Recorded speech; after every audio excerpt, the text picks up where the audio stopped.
मुराद साहब, सबसे पहले तो सर ये कह दीजिए, कुछ रोज पहले तक आप भी और दीगर हुकाम भी असातिज़ा के कोरोना टेस्ट की बात कर रहे थे सर। क्या अब भी ये तजवीज़ ज़ेर गौर है, और अगर है तो फिर सर होगा क्या?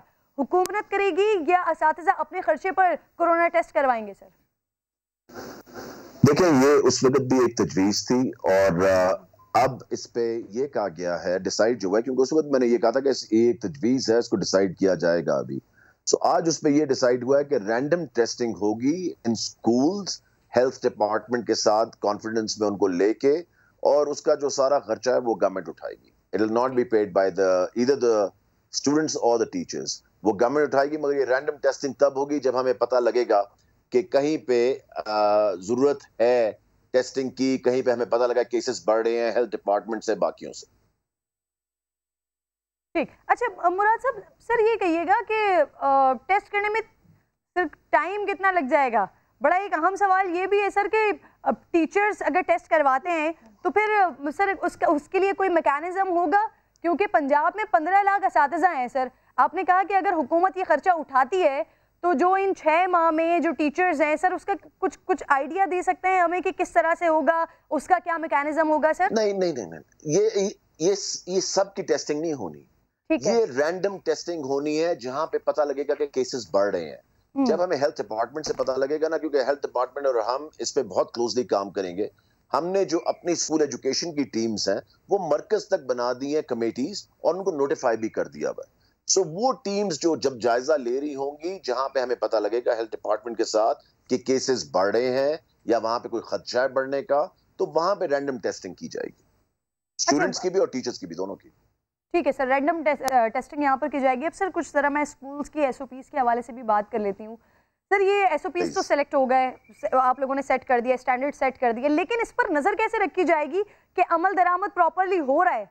क्या वजारत तालीम की खुसूसी कमिटीज वगैरह बन रही हैं सर, जो स्कूल्स पर नजर रख सकें, मॉनिटरिंग कर सकें? इसके अलावा या कोई और तरीका सोचा गया? किरण, हमने कमेटीज जो हैं वो बना दी भी हैं, उनको नोटिफाई भी कर दिया हुआ है। आपको मेरी आवाज आ रही है? जी जी बिल्कुल, आपकी आवाज आ रही है। अच्छा, तो हमने इन कमेटीज को नोटिफाई भी कर दिया हुआ है। ये मरकज के लेवल की कमेटीज हैं, ये तहसील की भी नहीं, ये मरकज लेवल की कमेटीज हैं, और वो मॉनिटर करेंगी स्कूल्स में जाके। तभी मैं आपको एक चीज बताऊं जो बहुत जरूरी थी, कि हमें कुछ स्कूल्स कह रहे थे कि जी हमें डबल शिफ्ट करने दें। डबल शिफ्ट में आपको कभी भी ये नहीं पता लगेगा कब स्कूल खाली हुआ, नए स्टूडेंट्स आए, एकदम रश बढ़ गया। सो जो ये ऑल्टरनेट डेज पे करने का है ना, ऑल्टरनेट डेज का मतलब है कि स्टूडेंट जो सुबह आए वो दोपहर तक स्कूल में ही रहेंगे, कोई शिफ्ट चेंज नहीं होगी, कुछ नहीं होगा। एंड 50% को अलाउड है एक दिन में, और जो बाकी 50% है वो अगले दिन आएंगे। जो स्कूल का टाइम है वो हमने 6 दिन बढ़ा दिया है बजाय 5 दिन के। प्राइवेट स्कूल्स पहले 5 दिन पढ़ाते थे, हमने उनको भी कहा है कि वो भी 6 दिन पढ़ाएंगे, संडे की सिर्फ छुट्टी होगी। पब्लिक स्कूल्स पहले ही 6 दिन पढ़ाते थे। सो इसलिए हमने उनका जो क्लासेस का बहुत जरूरी था 50% पे करना। बच्चा घर से मास्क पहन के आएगा, जो बच्चा मास्क नहीं पहनेगा वो स्कूल में उसको दाखिल होने नहीं दिया जाएगा। सो इन चीजों को सामने रखते हुए हमारी मरकज की जो कमेटीज हैं वो विजिट करेंगी स्कूल को, देखने के लिए कि एसओपीज फॉलो हो रहे हैं कि नहीं। माली बदहाली के बाइस मुकम्मल तौर पर या जुज़वी तौर पर बंद हो चुके हैं सर। आपके डाटा के मुताबिक ऐसे कितने स्कूल्स हैं कि उनकी बहाली के लिए कोई पैकेज ला रहे हैं सर? देखिए, हम जो 3000 और 3000 से कम फी वाले स्कूल है ना, उनके लिए मैंने फेडरल से भी बात की है, मैंने फेडरल मिनिस्टर से भी की है, और मैंने फेडरल गवर्नमेंट से और भी जो उनके वहां पे जरूरी लोग हैं फाइनेंस के अंदर, उनसे बात की भी है कि उनके लिए कोई पैकेज हमें देना चाहिए, क्योंकि वो बहुत सख्त हालात में से गुजरे हैं। क्योंकि पेरेंट्स ने, मुझे पता है कि फीस नहीं बंद कर दी थी, तो उसकी वजह से टीचर्स को भी उनको सैलरी देने में प्रॉब्लम्स आई, और जो रेंटल बिल्डिंग्स थी उसके अंदर भी उनको प्रॉब्लम आई, और यूटिलिटीज जो देनी थी उनके अंदर भी प्रॉब्लम्स आए। So hopefully we can get something. I've asked them a couple of times, so maybe hopefully they're working on something, or maybe last week मुराद साहब, एक छोटी सी कंफ्यूजन छोटी सी सर ये भी क्लियर कर दीजिएगा मेरी। अगर किसी स्कूल की स्ट्रेंथ बहुत ज्यादा है और वहां पर कैपेसिटी ऑलरेडी कम है, आप कह रहे हैं कि ऑल्टरनेटिव डेज के ऊपर किया जाए, तो वो उसके ऑल्टरनेटिव डेज के साथ भी वो कैसे अकोमोडेट करेंगे स्टूडेंट्स को, अगर उनकी स्ट्रेंथ बहुत ज्यादा है और वैसे ही वो ऑलरेडी छोटा स्कूल है? सर उसके लिए भी कुछ आप लोगों की प्लानिंग का हिस्सा है? देखें, अगर 50 स्टूडेंट्स हैं एक क्लास के अंदर, ठीक है जी, इस वक्त तो 25 एक दिन आएंगे और 25 अगले दिन आएंगे। और इसके लिए हमने, किरण मैं आपको बताऊं क्या किया है, हमने सिलेबस को ऑलरेडी कंसाइज कर दिया है। उसको हमने रिड्यूस कर दिया है। जो साइंस और मैथ्स के सब्जेक्ट्स हैं उनको हमने ज्यादा तरजीह दी है इस वक्त, और बाकी सब्जेक्ट्स को हमने बिल्कुल मिनिमाइज कर दिया है, और जो असेसमेंट है उसको भी इसी तरह कर दिया है। ये फ्राइडे तक जो है स्कूल्स को सारा पहुंच जाएगा। So I mean we have done everything possible ताकि वो बच्चे जो कम टाइम में आ रहे हैं मगर उनका नुकसान ना हो, जो मेजर सब्जेक्ट्स उन्होंने पढ़ने, बाकी चीजें जो जरूरी हैं उनके लिए। सर ये कैम्ब्रिज सिस्टम और ओ लेवल्स के लिए भी किया है?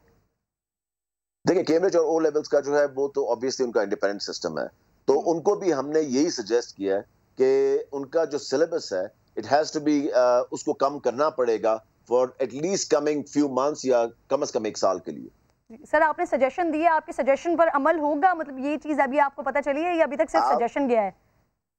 किरण, आप ये देख लेंगे, पहले भी हमने आपको चेंज करके उनका दिखाया है ना कि एक तरफ वो चले थे और फिर वी कांटेक्ट, मेरा उनसे पर्सनल खुद कांटेक्ट हुआ था, जो उनकी कंट्री डायरेक्टर है उनसे भी और बाकियों से, तो चीजें ठीक हो गई थी ना, तो इंशाल्लाह ताला ये भी ठीक। चले, ये होगा क्या सर? क्या मदारिस में ऑक्सफोर्ड की किताबें पढ़ाई जाएंगी या फिर ये कैम्ब्रिज सिस्टम ओ लेवल्स में मदारिस के निसाब को शामिल किया जाएगा? होगा क्या, कैसे होगा ये यकसा तालीमी निज़ाम सर? देखिए किरण, मैं आपको ये बताऊं कि सारे समझ रहे हैं कि यकसा तालीमी निज़ाम का मतलब है कि सब ने एक जैसी किताबें पढ़नी शुरू कर देती। जो करिकुलम होता है ना, वो एक फ्रेमवर्क होता है। इट इज अ फ्रेमवर्क जिसके अंदर रह के सबने पढ़ाना है। ये सिलेबस की बात नहीं हो रही, ये करिकुलम की बात हो रही है।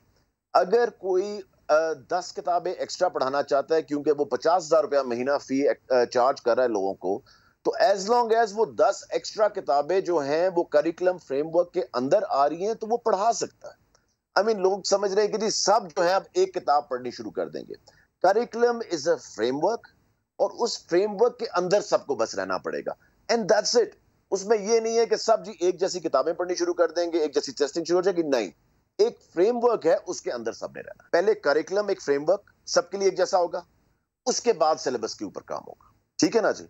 क्योंकि ये दोनों चीजें आप इकट्ठी नहीं कर सकते, क्योंकि इतनी डिटेल्ड काम है इसके ऊपर और इतना ज्यादा काम है कि पहले आप करिकुलम बनाएंगे जो बना लिया है सबके लिए, उसके बाद आप नेक्स्ट स्टेप में जाते हैं जो कि सिलेबस का होता है।